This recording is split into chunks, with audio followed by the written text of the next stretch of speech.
Good evening dear students, स्वागत है आज के सेशन में आप लोगों का। और आज हम लोग करने वाले हैं वोकैब का 12वां सेशन। तो चलिए रेडी हो जाइए और शुरू करते हैं आज का क्लास। गुड इवनिंग अमन, गुड इवनिंग। और अमन, ग्रुपिंग बैच ठीक ठाक चल रहा है आप लोग का?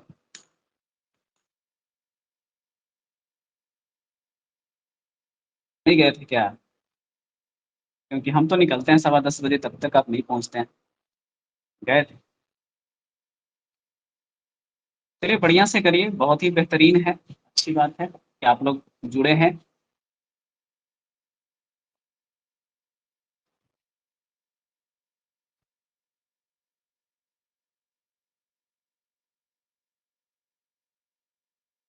मम्मी को लेकर नानी घर गए थे। चलिए ठीक है। तो देखिए स्टूडेंट, हम लोग शुरू करते हैं। आज का पहला वर्ड क्या है?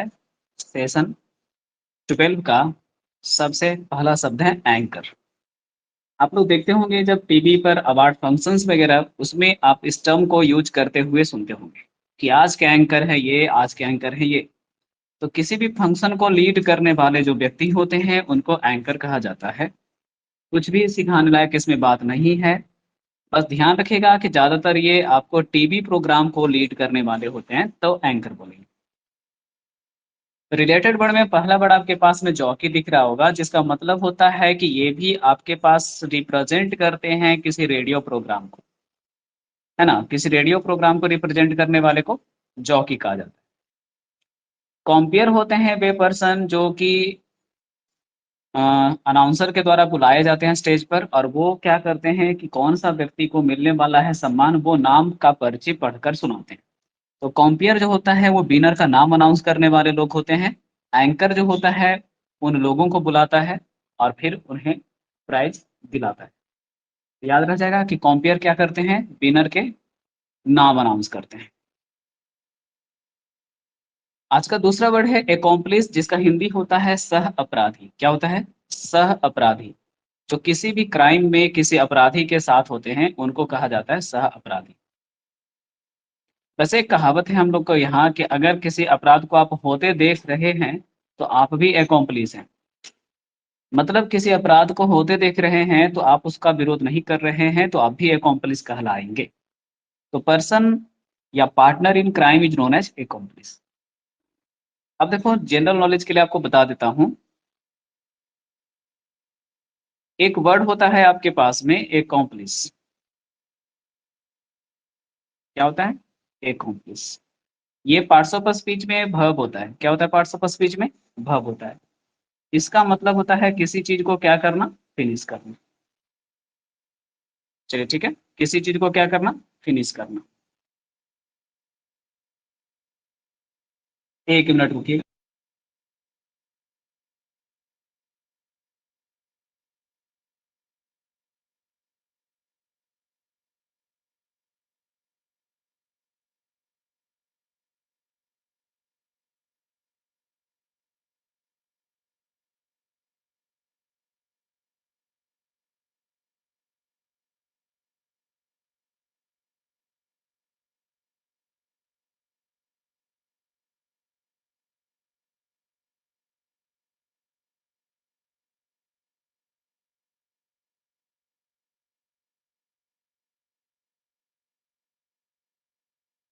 चलिए अब हम लोग फिर से कंटिन्यू आते हैं।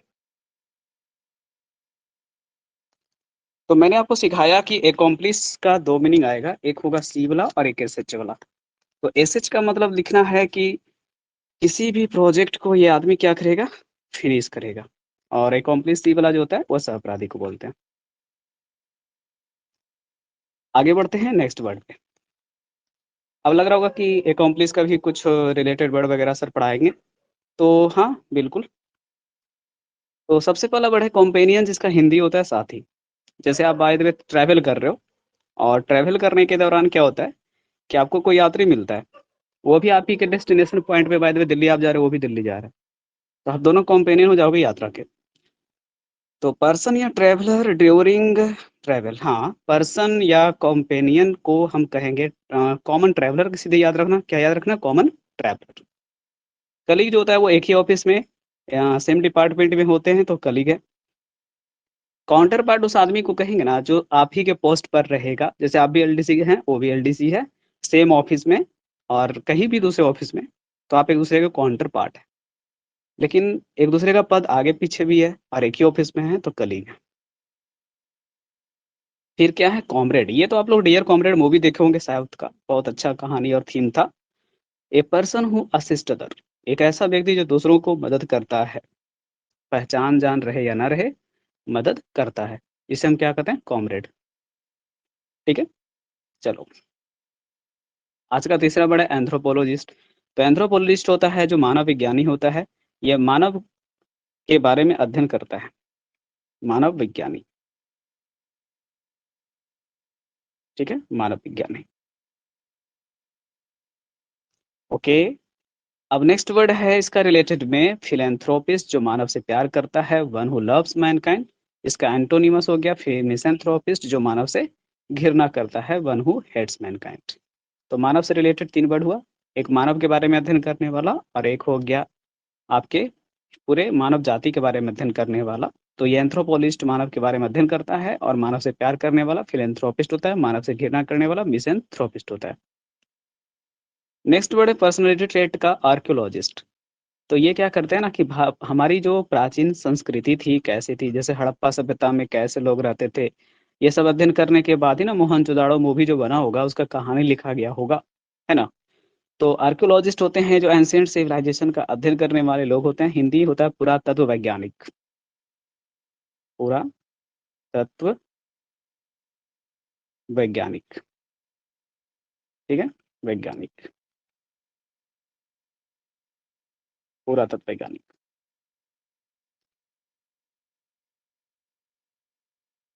चलिए, हो गया।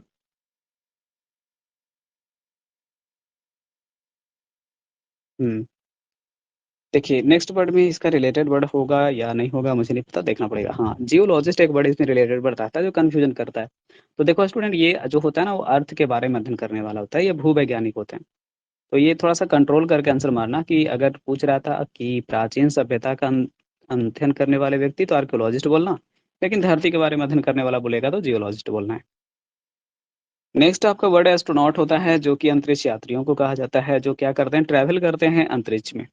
ये अध्ययन वगैरह करें या ना करें, लेकिन ये ट्रैवल करते हैं, इसलिए सीधे सीधे इनको अंतरिक्ष यात्री कहते हैं सिर्फ। तो आपको कि अंतरिक्ष के वैज्ञानिकों को क्या कहते हैं? तो देखिए ना, आगे है वर्ड, एस्ट्रोनॉमर होते हैं। तो अंतरिक्ष में शोध करने वाले, अंतरिक्ष का विस्तार वगैरह समझाने वाले जो लोग होते हैं, अंतरिक्ष वैज्ञानिक जो होते हैं, वो एस्ट्रोनॉमर होते हैं। और एस्ट्रोलॉजर जो होते हैं वो आपका हाथ देख करके बताते हैं कि ग्रह नक्षत्रों का क्या समावेशन आपके लाइफ में बनने वाला है। तो एस्ट्रोलॉजर ज्योतिष होते हैं जो फ्यूचर प्रेडिक्ट करते हैं, और जो यूनिवर्स के बारे में अध्ययन करते हैं एस्ट्रोनॉमर होते हैं। एस्ट्रोफिजिक्स जो होता है वो मेटाफिजिक्स, है ना, मेटाफिजिक्स का अध्ययन करते हैं। मेटाफिजिक्स में क्या होता है ना कि धरती के अलावा भी एकाक ऐसी दुनिया है जहाँ पे शासन व्यवस्था चल रही है और इंसान मरने के बाद बाय द वे वहीं जाता है। तो ये एस्ट्रोफिजिक्स में ऐसा अध्ययन किया जाता है। तो one who studies about external universe, जो यूनिवर्स से भी बाहर की चीज़ों का अध्ययन करते हैं। ठीक है, तो ये आपके लिए नया होगा, हो सकता है मे बी। ठीक है ना, तो ये कह सकते हैं कि परग्रही जीवों के बारे में अध्ययन करने वाला, एलियन वगैरह के बारे में अध्ययन करने वाला और स्वर्ग के बारे में अध्ययन करने वाले लोगों को कहा जाएगा कि एस्ट्रोफिजिस्ट है। और ये काफ़ी इंटरेस्टिंग टॉपिक होता था। हम लोग जब फिजिक्स से ग्रेजुएशन किए थे तो उस समय हम लोग ये टॉपिक बहुत इंटरेस्ट के साथ पढ़े थे। ये हम लोगों को पार्ट 2 पार्ट 3 में मिला था टॉपिक। नेक्स्ट बड़े स्टूडेंट आज का आर्टिस्ट है, सबको पता ही है कि हिंदी में कलाकार बोलते हैं, लीड परफॉर्मर को कहा जाता है। अब देखिए इसके रिलेटेड वर्ड्स में आइए, क्योंकि इसमें तो कुछ सीखना नहीं था। इसका रिलेटेड वर्ड में ई लगा दिया यहाँ पे, ये नहीं सोचना कि इसको हटाना है, ये बिल्कुल सही है। ये वर्ड आपका है जो कि क्या है? ग्रुप कलेक्टिव नाउन है। ठीक है, ग्रुप कलेक्टिव नाउन है ये आपका। इसका मतलब होता क्या है? तो इसका मतलब होता है कि जैसे मेन एक्टर आगे डांस करते हैं और उनके पीछे देखते हैं ढेर सारे कलाकार डांस कर रहे होते हैं, तो group of performers behind lead actor को कहा जाता है आर्टिस्ट। यानी कलाकारों का झुंड जो किसी भी लीड एक्टर के पीछे डांस करते हैं, परफॉर्म करते हैं, उनके समूह को आर्टिस्ट कहा जाता है। रिलेटेड वर्ड में कलेक्टिव नाउन से क्वायर भी है, जिसका मतलब होता है कि गायकों का दल होता है। तो जब बहुत बड़ा मतलब सिंगिंग दल होता है ना, कि इसमें एक सिंगर नहीं, ढेर सारे सिंगर एक साथ गाते हैं, तो क्वायर होता है। ट्रूप जो होता है वो छोटे ग्रुप को बोलते हैं, तो ये भी सिंगर का ही ग्रुप होता है। बैंड जो होते हैं ये म्यूजिक देने वाले लोगों का समूह होता है, कि कोई बैंड बजा रहा है, कोई हारमोनियम बजा रहा है, कोई तबला बजा रहा है, तो इन लोगों के समूह को बैंड कहते हैं। Company is the collective term, जिसका मतलब होता है एक्टर्स का समूह। जैसे मल्टी स्टारर मूवी होती है ना, कि एक ही मूवी में आपका बहुत सारा हीरो है। जैसे जानी दुश्मन आप देखे होंगे, उसमें ढेर सारे एक्टर्स रखे हैं। क्रांति मूवी आपने देखी है, उसमें ढेर सारे एक्टर रखे गए हैं। तो ये ढेर सारे एक्टर के समूह को कहा जाता है कंपनी। चलिए, तो कंपनी मतलब कंपनी तो होता ही था, कलेक्टिव नाउन में भी इसका यूज़ होता है, ये मैंने आपको यहाँ पे सिखाया। आज का नेक्स्ट वर्ड है अप्रेंटिस है। न्यू लर्नर इन अ ट्रेड। किसी भी ट्रेड में अगर आप नए हैं, किसी व्यवसाय में, तो आप अप्रेंटिस कर रहे हैं उसमें, ठीक है ना? बस। तो किसी भी कोर्स में नया-नया व्यक्ति को अप्रेंटिस कहा जाता है, या ट्रेड में जो नया-नया व्यक्ति होता है उसको हम अप्रेंटिस कहते हैं। अब देखो, इसके फॉर्म वगैरह भी रेलवे ज़ोन से निकलता रहता है आपको। तो कह सकते हैं कि अप्रेंटिस करने के लिए स्टूडेंट अप्लाई करते हैं, जिसमें उन्हें नई-नई तकनीकें सिखाई जाती है वहाँ पे। रिलेटेड वर्ड में अमेचर है, जिसका मतलब होता है शौकिया। क्या होता है भाई? शौकिया। आप थ्री इडियट मूवी को ले सकते हैं, उसमें आपको 2 कलाकार जो थे, काफ़ी चर्चा में रहे थे। एक था जो रैंचो का भूमिका निभाने वाला व्यक्ति था, वो था। और एक जो वो था, जिसको फ़ोटोग्राफ़र बनना था, ठीक है? तो ये दोनों व्यक्ति इसमें एग्ज़ाम्पल हैं अमेचर के, कि आमिर खान को क्या करना था कि इंजीनियरिंग का नॉलेज चाहिए था, डिग्री नहीं चाहिए था। तो ये उस कोर्स को बस क्या कर रहे थे, प्रोफ़ेशनल प्रोफ़ेशनली नहीं कर रहे थे, मतलब वो सिर्फ़ है जो कि अपने डिग्री के लिए नहीं, बल्कि नॉलेज के लिए आए थे। या जो आपका फ़ोटोग्राफ़र था, वो तो ख़ैर डिग्री और नॉलेज दोनों के लिए ही नहीं कर रहा था, वो तो बस मम्मी-पापा की बात रखने के लिए कर रहा था। एक्चुअल में उसका शौक तो फ़ोटोग्राफ़ी में था। ये दोनों अमेचर का सबसे बढ़िया एग्ज़ाम्पल थे थ्री इडियट मूवी में। शौकिया, जो काम को प्रोफ़ेशनली नहीं करता, इसलिए इसका सिनोनिमस जब लिखने का बारी आता है, तो हम लिखते हैं नॉन प्रोफ़ेशनल। क्या लिखते हैं? Non professional. और जब साइनो देना रहेगा तो नॉन प्रोफ़ेशनल, तो एंटो रहेगा तो प्रोफ़ेशनल हो जाएगा। नियोफ़ाइट होता है जो किसी भी धार्मिक चीज़ों को सीखने वाला नया-नया होता है। जैसे मान लेते हैं कि कोई पहले से पादरी तो थोड़े ना बनता होगा। पादरी का ट्रेनिंग लेता होगा और तभी तो चर्च में रहता होगा। तो चर्च के फ़ादर क्या करते हैं कि आने वाले जो नए फ़ादर होंगे, नवयुवक वगैरह जो बनेंगे, उनको ट्रेनिंग देते हैं। और यही होने वाले बच्चे जो होते हैं या युवा जो होते हैं, नियोफ़ाइट कहलाते हैं। तो धार्मिक प्रक्रियाओं में जो नए-नए कोर्स सीखने वाले होते हैं, उन्हें नियोफ़ाइट कहते हैं। और किसी कोर्स में नया-नया व्यक्ति को नोवाइस या टायरो कहते हैं। इनका साइनो पूछता रहता है और एंटो भी पूछता रहता है। तो साइनो देंगे तो इनएक्सपीरियंस्ड देंगे, तो उल्टा जब लिखना की बारी आएगी तो आप एक्सपीरियंस्ड लिख सकते हैं। ग्रीन हॉर्न का हिंदी होता है नवसीख हुआ, जो किसी काम को अभी सीख तो गया है, कोर्स तो पूरा इसका हो गया है, लेकिन अभी इसको प्रैक्टिकल नॉलेज होना बाकी है, ठीक है? तो इसका सिनोनिमस भी जब पूछेगा तो हम इनएक्सपीरियंस्ड ही देंगे, ठीक है? चलो, अब यहाँ से देखो, सिनोनिमस मैंने इसलिए नहीं दिया है क्योंकि आज के जो टर्म्स आपको सिखाए हैं वो ज़्यादातर वो सिंपल टर्म है, उनका कोई सिनोनिमस कॉन्सेप्ट नहीं होता है, वो डेफिनेशन टर्म्स हैं सारे के सारे ज़्यादातर। तो मैंने सिर्फ़ एंटो पूछा आपसे कि फिलैंथ्रोपिस्ट मतलब तो मानव प्रेमी होता है स्टूडेंट, तो पता ही है कि PHIL मतलब लव, तो MIS का मतलब हेट होता है, तो आंसर करेंगे तो बी करेंगे, ठीक है ना? अमेचर का मतलब मैंने पढ़ाया था आपके पास कि नॉन प्रोफेशनल होता है। ये किसी काम को बस सीख रहा है, इसको इंटरेस्ट उसमें नहीं है, ये नॉन प्रोफेशनल होता है, तो उल्टा हो जाएगा प्रोफेशनल।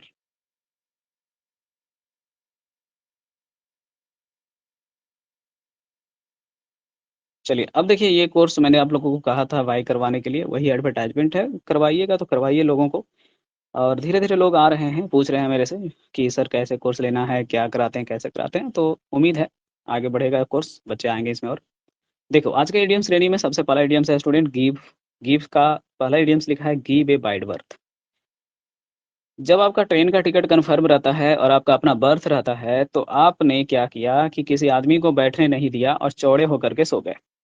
मतलब दूसरे आदमी को आप कह रहे हैं कि भैया हम बैठने नहीं दे सकते हैं, हमको सोना है। तो गिव ए वाइड बर्थ का हिंदी होता है क्या करना? दूरी बनाना। सामने वाले से नज़र चुराना, सामने वाले को अवॉइड करना। तो इसका हिंदी होता है दूरी बनाना, English is avoid others. Give a piece of one's mind, ये तो मम्मी लोग के लिए होता था। इसको हिंदी भाषा में कहते थे कि पापा मम्मी आपस में लड़ते थे और जब कोई नहीं मिलता था तो अपना गुस्सा हम लोग पे उड़ेल देते थे। मम्मी बेलना से पीट देती थी, चूड़ी फोड़ कर पीट देती थी, तो ये मन का भड़ास निकाल लेती थी। और पापा को रहा मम्मी पर गुस्सा ना, तो वो हम ही लोग को एक आध झापड़ लगा देते थे, है ना? चलिए, तो give a piece of one mind का हिंदी होता है मन की भड़ास निकालना, यानी किसी को डांटना, स्कॉल्ड। बाकी आप स्कॉल्ड के सेंस में क्रिटिसाइज लिख सकते हैं, चाइल्ड लिख सकते हैं, रिप्रीमांड लिख सकते हैं, रिब्यूक लिख सकते हैं। ठीक है, डांटना, रिप्रीमांड, रिब्यूक। नेक्स्ट इडियम्स है गिव समवन ए लॉन्ग रोप। ये तो समझ ही रहे हैं, लॉन्ग मतलब लंबा, रोप मतलब रस्सी। अब किसी आदमी को कह रहे हैं कि जाओ जाओ जाओ, तुम इस रस्सी को जहाँ तक ले जाना ले जाओ, मतलब पूरा रस्सी ही वो उधरा उधरा देगा। तो इसका मतलब है किसी को गलती करने की छोड़ देना। इसलिए मैंने इसका हिंदी हमेशा समझाया है सबको, क्या, खुली छूट दे रखना। तो अपने बच्चों को ज़्यादा खुली छूट नहीं दीजिए, है ना? थोड़ा सा स्ट्रिक्ट रहा करिए, खुली छूट दे रखना। और हम लोगों ने देखा है कि जिस घर में माँ थोड़ा स्ट्रिक्ट होती हैं वो बच्चे ज़्यादा कामयाब होते हैं। मेरा अपना एक्सपीरियंस है ना? मम्मी जब सख्त होती है ना तो बच्चे ज़्यादा होनहार निकलते हैं या फिर डिसिप्लिन में रहते हैं। तो यही हुआ, गिव समवन ए लॉन्ग रोप। कभी भी ज़्यादा छूट नहीं देना चाहिए बच्चों को गलती करने का। तो सेट फ्री होता है या let someone to make mistake. तो गलती करने की छूट दे रखना या खुली छूट दे रखना। गिव करेंसी, तो ऐसे ही पता चल रहा है कि लो, आपने किसी आदमी को क्या किया कि ऊपर में ही नोट दे दिया दिखा करके कि लीजिए अब तो दीजिएगा। यानी कि आपने क्या किया, उस आदमी को पैसा दिखा करके उसके यहाँ जो सामान था वो पब्लिकली बता दिया कि इनके यहाँ ये चीज़ मिलता है। तो गिव करेंसी का हिंदी ही होता है सबको बता देना। क्या कर देना? सबको बता देना, या सबको बता कर देना कि देखिए भाई, हम इनको इतना रुपया दे रहे हैं, ये हमको ये सामान नहीं दे रहे हैं, या हमको दे देंगे इतना दिन के बाद ये सामान। तो सबको बता देने के सेंस में होता है मेक पब्लिकली नोन। तो ये थोड़ा टफ होता है स्टूडेंट आपको, तो आप इसे रिवीजन कर लेना। क्योंकि देखो क्या है ना, इसमें 2 ही टर्म है, 2 टर्म हमेशा मुश्किल होता है, 3 टर्म आसान होता है। Give a good account of, तो ऐसे ही पता चल रहा है कि अकाउंट से याद रखना अकाउंटेबल। क्या याद रखना अकाउंट से? अकाउंटेबल। अब मैंने समझाया था अकाउंटेबल का मतलब रिस्पॉन्सिबल होता है। तो give a good account of का मतलब होता है अच्छी खासी ज़िम्मेदारी आना। नहीं बोलते हैं कि 25 के बाद आपके सर के ऊपर अच्छी खासी ज़िम्मेदारी आ जाती है।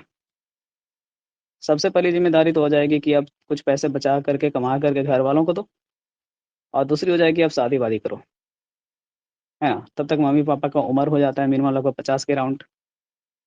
तो फिर प्रेशर देने लगते हैं, क्योंकि वो भी थोड़ा बुजुर्ग हो रहे होते हैं, तो होता है कि चलो भाई थोड़ा जवान में ही इन लोगों का शादी-वादी कर दें। तो अच्छी खासी ज़िम्मेदारी देना, ये give a good account of होता है, टेक रिस्पॉन्सिबिलिटी। ठीक है? ये बहुत बार पूछा है, इसलिए आप लोग को याद होना चाहिए। Give the devil his due. अब बताओ, डेविल का मतलब बुरा आदमी होता है, ड्यू का मतलब होता है जो है पता नहीं किस कारण से आप इसको दे रहे हैं कुछ। तो इसका मतलब ये होता है अयोग्य को क्या करना? योग्य करार देना। ठीक है? अयोग्य को योग्य योग्य बताना, योग्य बताना। मतलब कि कोई भी कैंडिडेट पर्चा भरा है जिसका क्राइम से इतना गहरा नाता रहा है कि मत कहिए, फिर भी हम लोगों ने उसी को वोट दे करके जिता दिया। तो यही बात हुआ, और क्या, कि हम लोग डेविल को ही क्या किया, ज़िम्मेदारी दे दिया कि तुम ही यार अच्छे से काम करो। तो give credit to a worthless fellow. कोई आदमी जो पहले से ही समाज के लिए अच्छा नहीं रहा है, आप उसको समाज के लिए अच्छा बताने की कोशिश करो। तो ये give the devil his due का सेंस हुआ। गिव अप द घोस्ट सबसे पुराना है इडियम, जो सबसे ज़्यादा पूछा भी गया है। गिव अप द मतलब गिव से, इसका हिंदी होता है गिव अप द घोस्ट का मतलब कि आदमी ने अपना शरीर त्याग दिया और वो भूत बन चुका है, यानी कि गुजर जाना। तो गिव अप द घोस्ट का हिंदी होता है क्या? गुजर जाना। अब गुजर जाने के सेंस में वर्ड्स की कमी नहीं है, टू डाई होगा, पास अवे होगा, किक द बकेट होगा, लिव विथ फीसेस भी होता है, जो केजीएफ चैप्टर 2 का एंडिंग में दिखाया है कि कैसे उसको मछलियों के साथ उसकी जल समाधि बन जाती है। तो यहाँ से आप रख सकते हैं कि लिव विथ फीसेस का मतलब हो गया जल समाधि बनना। चलिए ठीक है, तो ये गुजर जाने के सर में टर्म इतने सारे हैं, आप कृपया कर इन्हें एक जगह लिख लीजिएगा और सारे के सारे याद रखिएगा। अब है फ्रेजल वर्ब का सबसे पहला फ्रेज आपका क्या है वो देखिए। और आज का जो फ्रेज सीखने वाला है ये बच्चा, वो क्या सीखने वाला है भाई? हैंड। इसके पास ज़्यादा नहीं है आज, इसके पास बस 3 ही आपका फ्रेजल वर्ब आएगा। देखते हैं ये 3 फ्रेजल वर्ब कौन-कौन से हैं। सबसे पहले तो हैंड ओवर है, सबको मतलब है कि कोई ज़िम्मेदारी या काम को सौंपना होता है। तो हैंड ओवर का मतलब सौंपना भी कह सकते हैं, या अपनी संपत्ति वगैरह पिताजी आपके नाम से सौंप करके निकल लेते हैं तो वो भी हो सकता है। तो असाइन या गिव रिस्पॉन्सिबिलिटी कहेंगे हिंदी में। तो हैंड ओवर का हिंदी सौंपना। चलो, मुझे नहीं लगता कि ये कोई नया चीज़ है या बच्चों को नहीं पता होगा, सबको पता है कि स्पोकन में आजकल आप लोग इतना अच्छा से यूज़ करते हो कि आपको आधा वोकैब तो पहले से ही पता है। हाँ, ये भी मैंने कल के क्लास में बताया था गिव अवे का, है ना? गिव अवे के बारे में जब पढ़ाया था तो यहाँ पे आपको हैंड आउट था। आज यहाँ पे देखिए गिव अवे की जगह हैंड आउट है, तो यहाँ पे गिव अवे है। यही बेनिफिट है थीम बैच का, और क्या। तो हैंड आउट का हिंदी मैंने पहले भी बता रखा है, क्या होता है? बाँटना होता है। क्या बाँट सकते हैं? प्राइजेज़ बाँट सकते हैं, लीफलेट बाँट सकते हैं। तो distribute, give away, deal out सबका हिंदी बाँटना होता है। देखो, ये हैंड इन तब होता है ना जब आप क्या हैं? एम्प्लॉयी हैं। क्या हैं भई? एम्प्लॉयी हैं। और आप काम पूरा करके किसको दे रहे हैं? बॉस को। ठीक है? तो जब आप बॉस को काम पूरा करके दे रहे हैं कि लीजिए बॉस, आपने जो टास्क दिया था, वो प्रोजेक्ट दिया था, मैंने आपको क्या कर दिया? पूरा कर दिया। तो इसका मतलब है कि आप जो है उनको क्या कर रहे हैं? वापस दे रहे हैं। तो कर्मचारी के द्वारा बॉस को काम पूरा करके वापस देना क्या होता है? सबमिट करना, फर्निश करना, फिनिश करके देना हैंड इन होता है। तो ये बहुत ही सावधानी से यूज़ करने की ज़रूरत होती है। जैसे आप यहाँ से एग्ज़ाम्पल देख लो ऐसे करके, द एम्प्लॉयी हैंड, चलो हैंडेड कर देते हैं। यहाँ पे ओवर ऑब्लिक इन कर देते हैं। The project on time to the boss, to the boss. चलो, अब मुझे कमेंट करके जल्दी से बताओ कि क्या आंसर करने वाले हो?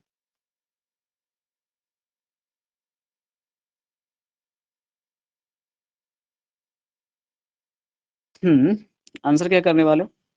पता चल गया सबको? चलो, श्रेया, अमन, निशा, हाँ, सबका आंसर आ गया, चलो सही है। तो इन्होंने क्या किया कि इन्होंने है जो कि प्रोजेक्ट को पूरा करके है जो कि मैनेजर के चैम्बर में, केबिन में पहुँचा दिया कि लीजिए सर, आपका प्रोजेक्ट वापस मैं कर रहा हूँ।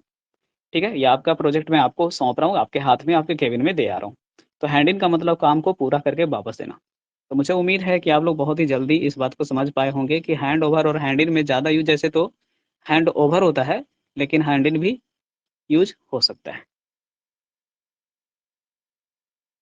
देखिए, वर्ड ऑफ द डे में मैंने कुछ कलेक्शंस रखे हैं जो आज के टर्म्स मैंने आपको सिखाए थे खास-खास। जैसे आज को कंपेयर आपको अच्छा लगा होगा कि एंकर और जॉकी तो हम जानते थे। कंपेयर टीचर ने सिखाया है कि यह स्टेज पर आते हैं और नाम पुकारते हैं विनर्स का। ये एंकर और जॉकी नहीं होते हैं, बल्कि ये सिर्फ़ गेस्ट ही होते हैं जो नाम पुकारने के लिए बुलाए गए होते हैं। एक्कॉम्प्लिस का मतलब मैंने बताया था, जो क्राइम में आपका साथ देते हैं। कॉमरेड जो होता है आपका मदद करने वाला व्यक्ति होता है, मुश्किल में साथ देने वाला साथी होता है, जो आपके दोस्त के दोस्त का दोस्त भी हो सकता है, माने दूर-दराज का व्यक्ति भी हो सकता है।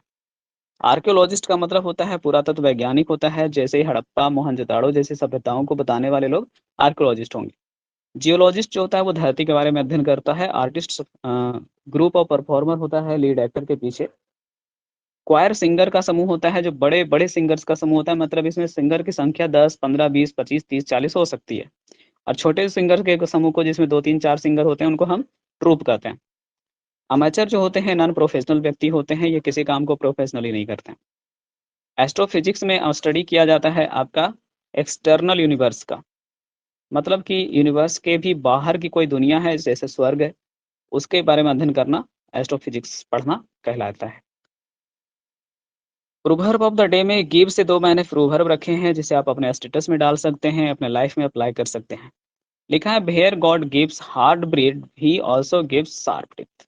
जब भगवान आपको कठिन काम देता है, तो उस कठिन काम को करने का आपको बहुत ही बेहतरीन हुनर भी देता है। समझे? तो वही चीज़ है, यहाँ से कभी भी लाइफ में जब मुश्किल कोई काम मिले ना, तो सोच लेना इसका कोई ना कोई सॉल्यूशन तो होगा। इतनी सारी हॉलीवुड मूवीज़ वगैरह देखते हो ना, मिशन इम्पॉसिबल का सीरीज़ वगैरह, कितना मुश्किल-मुश्किल काम मिलता है, हीरो उसको डन करता ही है ना। तो भई हम लोग क्या हैं? हम लोग भी तो हीरो हैं ना अपने आप में। आगे लिख रहा है, giver should forget but the receiver should remember. बिल्कुल, मैं तो इस बात को अप्लाई करता हूँ अपने लाइफ में, आप भी करो, अच्छा रहेगा। कह रहा ना कि देने वालों को भूल जाना चाहिए कि मैंने किसी को कुछ दिया भी है। लेकिन जिसने रिसीव किया है उसे याद रखना चाहिए आजीवन कि मैंने किसी से कुछ लिया भी है। कितना अच्छा है ना? चलो, तो लाइफ में अप्लाई करो इन चीज़ों को, तब ठीक है, नहीं तो कब पता चला उपदेश दूसरे के लिए होता है। वर्ड जो हम लोग आज सीखे हैं, जल्दी-जल्दी रिवीजन करते हैं, बताओ। एंकर कौन होता था? टीवी के लिए कि रेडियो के लिए? जल्दी कमेंट करो, टीवी, रेडियो लिखो जल्दी से, किसके लिए? एंकर आपका किस में होता था, टीवी पे कि रेडियो पे? चलो बहुत अच्छा, ठीक है।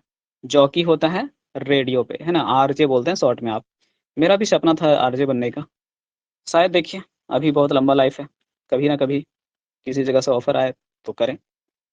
कॉम्पेयर का मतलब होता है आपके पास जो स्टेज पर आकर के लोगों के नाम अनाउंस करते हैं। एक्कॉम्प्लिश का मतलब बताओ? कमेंट करो, कमेंट करो, कमेंट करो तब होगा। पार्टनर इन क्राइम, बहुत अच्छे। एक्कॉम्प्लिश का मतलब होता था किसी प्रोजेक्ट को क्या करना? फिनिश करना। कंपेनियन होता था यात्रा में मिला साथी, कलीग होता था ऑफिस में आपका साथी, किसी दूसरे ऑफिस में भी आप ही के पोस्ट का व्यक्ति कॉमरेड नहीं काउंटर पार्ट होता था, और कॉमरेड होता था वो व्यक्ति जो आपका मदद करने के लिए आ सकता है। चलो कमेंट करो जल्दी से, एंथ्रोपोलॉजिस्ट कौन होते थे?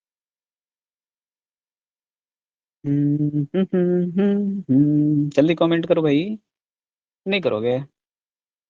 स्टडी करते थे मानव के बारे में। फिलैंथ्रोपिस्ट लव करते थे मानव से, मिसैंथ्रोपिस्ट घृणा करते हैं मानव से। आर्कियोलॉजिस्ट जो होते हैं पुरानी जगहों का खुदाई करके वहाँ के अवशेषों का अध्ययन करते हैं। जियोलॉजिस्ट सिर्फ धरती का अध्ययन करते हैं। एस्ट्रोनॉट सिर्फ मजा मारने के लिए अंतरिक्ष में घूमने जाते हैं, ऐसा मान लो। लेकिन एस्ट्रोनॉमर जाते हैं अंतरिक्ष में तो कुछ शोध करके वापस आते हैं। ये अंतरिक्ष यात्री होते हैं एस्ट्रोनॉट, ठीक है? और ये होते हैं वैज्ञानिक। एस्ट्रोलॉजर होते हैं जो हम लोगों का हाथ देखते हैं और वो गाना गाते हैं। कौन सा गाना गाते हैं आप लोग? पंडित जी ने हाथ मेरा देखा था नैनीताल में। चलो, एस्ट्रोफिजिस्ट का मतलब होता था एक्सटर्नल यूनिवर्स का अध्ययन करने वाले, जो भूत प्रेत की कहानियां बताते हैं, सुशांत सिंह राजपूत से बात कर लेते हैं। चलो आगे, बताते हैं, डरो मत। आर्टिस्ट यानी कलाकार, आर्टिस्ट कलाकारों का समूह, क्वायर का मतलब बड़ा सिंगर समूह, ट्रूप छोटा सिंगर समूह, कंपनी ऑफ एक्टर। अप्रेंटिस जो होता था किसी कोर्स में, एक ट्रेड में नया व्यक्ति होता था।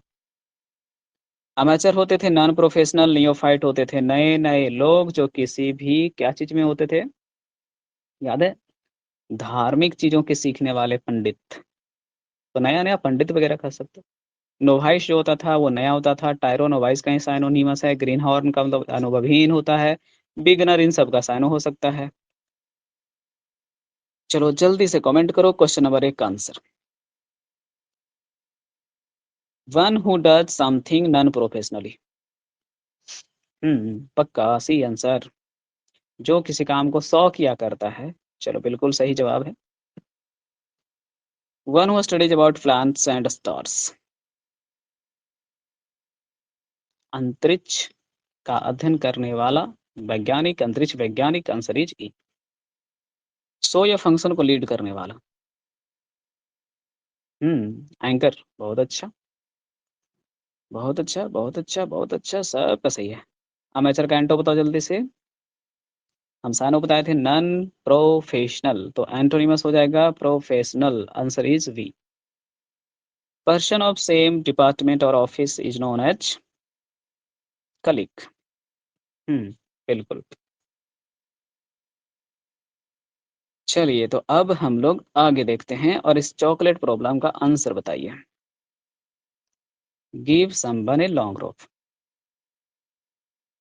जी, अपने बच्चों को गलती करने की खुली छूट दे रखना। बहुत अच्छा, सबका आंसर सही है भी। चलो ऐसे ही याद रखोगे तो बहुत अच्छा है।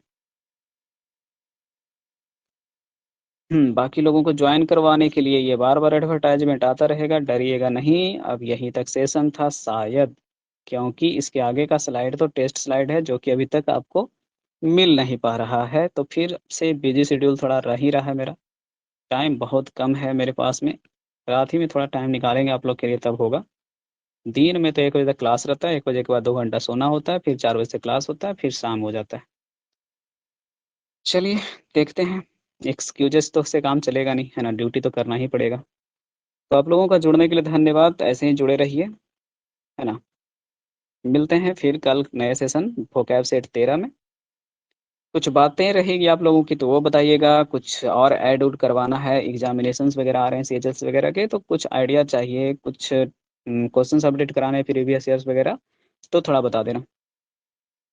ऐसे तो मैं कुछ अपना प्लानिंग करके सोच रहा हूँ कि इस बैच को सप्ताह में 3 दिन थीम वाइज़ और बाकी दिन कुछ और एक्स्ट्रा के तौर पे जोड़ा जाए। ठीक है ना? बाकी अपना सजेशन आप लोगों का रहेगा तो बताना मेरे को। ओके?